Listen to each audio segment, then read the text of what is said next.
She told my business partner, let's vote him off the board and take his shares. I replied, good luck. Then I called the emergency meeting and revealed the silent partner who held 51% of the votes was my grandfather. Her "you're fired" speech was interrupted. I, 34 male. My company, which I built from a sketch in my notebook, is my life. My fiancée, Isabel, 36, was supposed to be my life partner. She was also my COO. I thought we were the perfect team. I'm the designer, the creative. She's the numbers, the strategy, the shark. We were engaged for 6 months, together for 2 years. She'd been COO for 3. Our company, Aura Designs, makes high-end, minimalist furniture. It's my passion. It's built on my name and my family's name. The company structure was, I thought, simple. I'm the founder and CEO. I hold 24% of the shares. Gideon, our head of sales and my business partner, holds 25%. And a silent partner, an LLC that put up the initial $2 million in seed money, holds 51%. This 51% partner has never voted, never attended a meeting, never sent an email. They are, for all intents and purposes, a ghost, a very rich ghost. Gideon and I were the board, or so I thought. Last week I was working late. My office is next to Isabel's. We have a shared glass wall, but I usually have my headphones on, sketching. Around 8 p.m. I took them off to grab some water. I heard her voice. She was on speakerphone. It's just dead money, Gid. It's a defunct venture capital fund from 10 years ago. They don't exist. The active vote is just you and Theo, and you have 25%. He has 24. A pause. I froze. Gideon's voice, tinny over the speaker. So, what are you saying? You want me to, what? Ask him to step down? Isabel laughed. That sharp, bright laugh I always thought was so full of life. It sounded different now.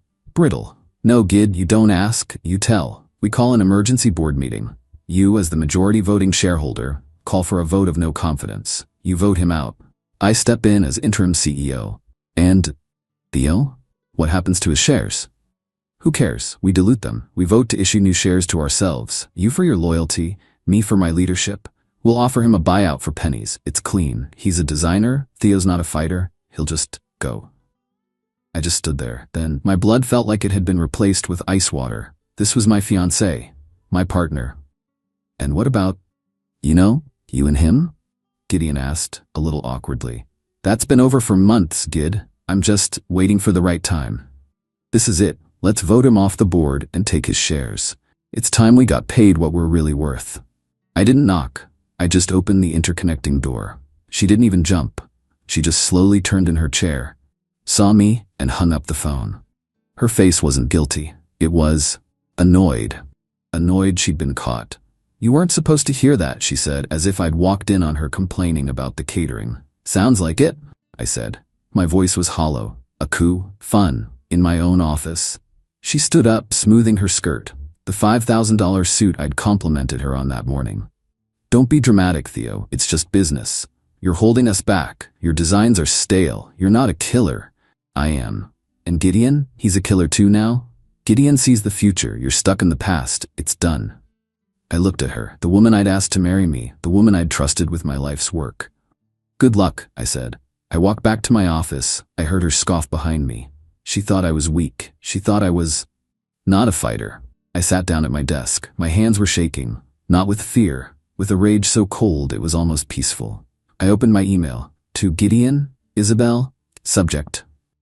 Emergency board meeting. Body. Per the bylaws, an emergency board meeting is called for tomorrow, 2 p.m. Conference room A, be there. I hit send, the third email address, the one for the 51% ghost. It goes straight to my grandfather's personal iPad. Update 1, it's been 24 hours. The longest 24 hours of my life. I'm currently running on Spite and about 6 ounces of cold brew. The atmosphere in the office today was electric, toxic. Isabel and Gideon think they have me. They think my emergency meeting email was a panic move, a last-ditch effort. They are so wrong. The entitlement has been breathtaking. Isabel walked in this morning, not even to her office but to mine. I was at my desk, sketching, or pretending to. My hand was shaking too much. She just stood in the doorway. Theo, let's not make this ugly tomorrow, she said. I'm not the one making it ugly, Isabel. You did that. Be realistic. You're out. Gideon and I have the votes. This is just a formality. If you resign right now, we can discuss a severance. A small one. For your own good. For my own good. Wow. Yes, otherwise we're firing you for cause. Cause? For what? Gross mismanagement, stale designs, lack of profitability in your new lines. She had a whole list. She'd been preparing this for months. I'll see you at 2 p.m., Isabel. She sneered. Not a smile. A sneer. Fine, have it your way. Then the dirty trick started. About an hour ago, I tried to log into our company's financials to print out the actual P&L reports, which show my new lines are 30% over projection. Access denied. She locked me out. The COO locked the CEO out of his own company's financials. I walked over to her office. She was on the phone, laughing. She saw me, held up a finger, and kept talking. I just stood there. What? She said, finally hanging up. You locked me out of the financials. Oh, must be an IT glitch. Don't worry your creative head about it, Theo. I'll be presenting the numbers at the meeting. The real numbers. She was going to fake them. She was going to present falsified data to justify firing me for cause. This is the woman I gave a ring to. I felt a sudden, sharp stab of, not sadness, just profound disappointment. I really know how to pick 'em. Then, the final piece. The artifact. In my office, there's a chair. It's the prototype for our entire Elias line. It's serial number ZU01. It's the first chair I ever built with my own hands, the one my grandfather sat in when he agreed to fund this whole venture. It's not just company property, it's the soul of the company. I got an email from Isabel, not a text. An email CCing Gideon and her assistant. Subject: Office Transition Team. As part of the leadership transition, I will be moving into the CEO's office tomorrow. Please have the Elias chair, serial 01, moved into my office by end of day. It is the company's most valuable asset and should be held by the acting CEO. She wants it as a trophy. She wants to sit in my grandfather's chair while she runs my company into the ground. I replied all company assets and leadership positions will be confirmed at the 2 p.m. meeting. Do not touch the chair. Gideon has been invisible all day, locked in his office. He can't even look at me. He knows what he's doing is slimy, but Isabel has him convinced he's going to be rich. He's half right. I got a text from my grandfather, Eli 82, this morning. Elias, 2 p.m. I'll be there. Wear a tie. You look like a hobo. I'm putting on a tie. Update 2. It's 3 p.m. I'm back in my office. My hands are still shaking, but this time, it's from adrenaline. Holy crap. I need to just write this down. The meeting, 2 p.m. I walk into conference room A.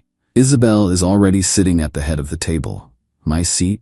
Gideon is to her right, looking pale, fidgety. He won't make eye contact.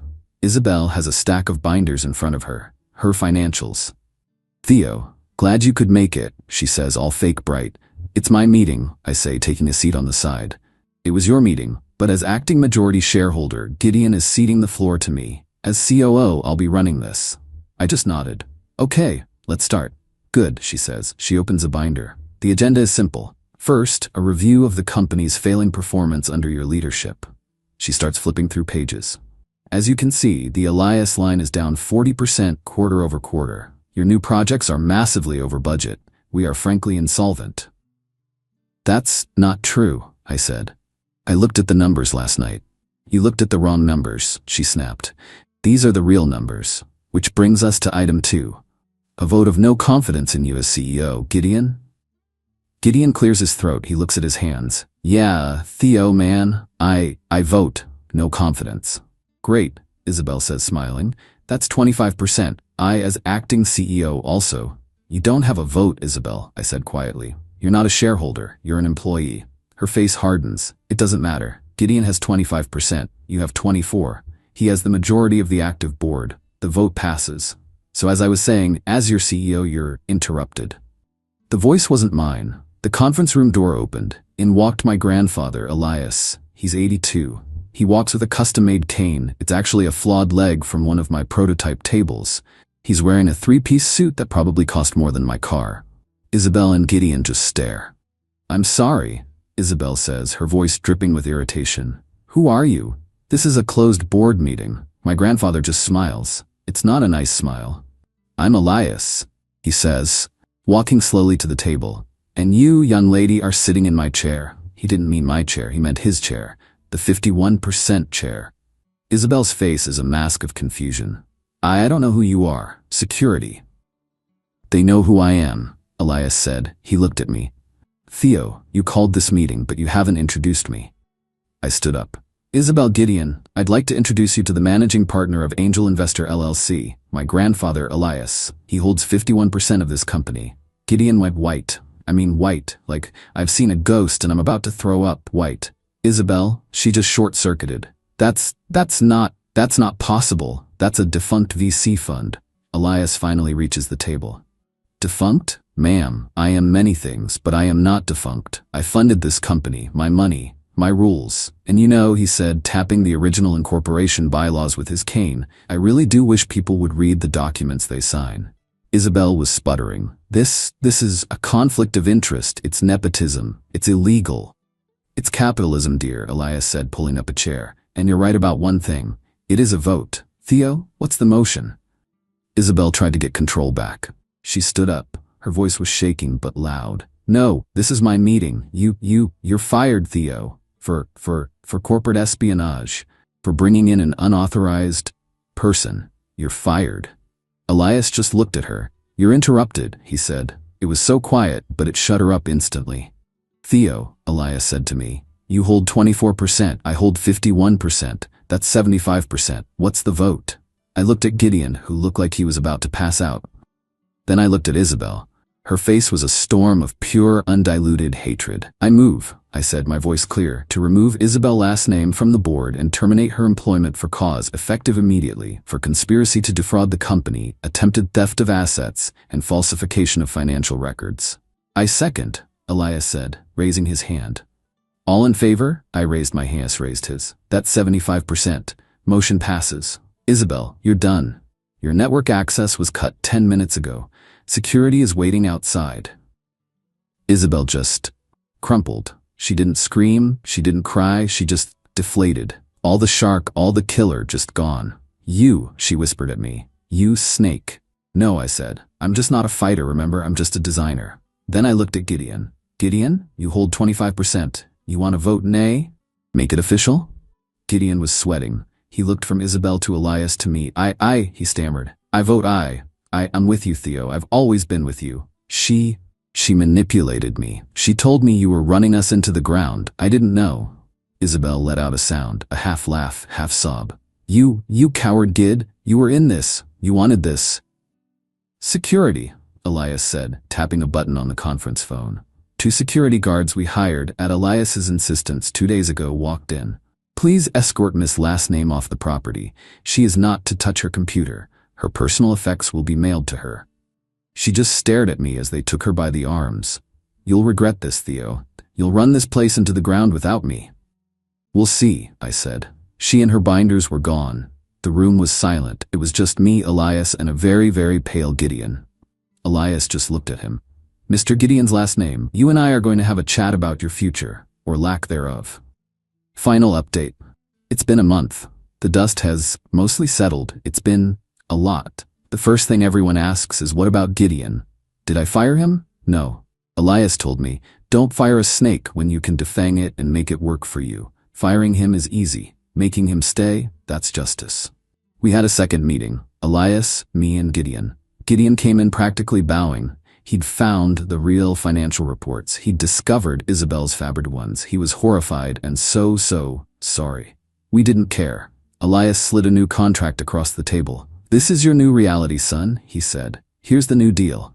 Gideon keeps his 25% profit share. He's still gonna make a ton of money as long as I do a good job. His 25% shares are now 100% non-voting. He is removed from the board, effective immediately. He signs a new 5-year employment contract as head of sales. If he quits, or if he is fired for cause, like say conspiring against the CEO, his 25% profit share is bought back by the company for the low price of $1. He's trapped. He has no power, no control. He can't leave. He just has to sit there, sell my stale designs, and make me richer. And he knows Elias and I are watching every single email he sends. He signed it. He didn't even read it. As for Isabel, she lawyered up, obviously. We got a furious letter demanding $5 million for wrongful termination, defamation, and emotional distress from the broken engagement. Our lawyer, Elias's real lawyer, the one who eats bus bench lawyers for breakfast, sent back a polite 2-page response. Page 1 was a cease and desist. Page 2 was a copy of the affidavit signed by Gideon, detailing everything she planned, including the falsified numbers. Gideon was very, very cooperative.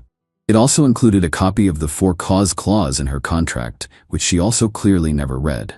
Her lawyer went completely silent. We haven't heard a peep since. Oh, but Isabel, I haven't been totally spared.